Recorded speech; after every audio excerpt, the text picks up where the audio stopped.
శివ శివ శివ శివ అంటే చింతలు తొలగు, హర హర హర హర అంటే ఆపదలు పోవు. ఈశ్వర ఈశ్వర ఈశ్వర ఈశ్వర అంటే దయ చూపించు. శంకర శంకర శంకర శంకర అంటే శుభములు చేకూర్చు.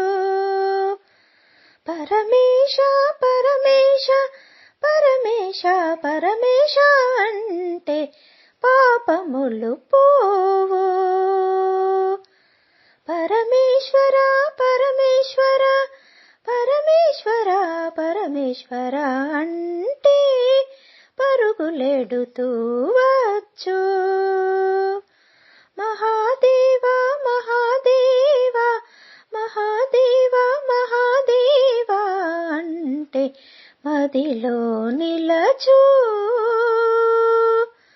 మహేశ్వర మహేశ్వర మహేశ్వర మహేశ్వర అంటే ముక్తికి మార్గం చూపు.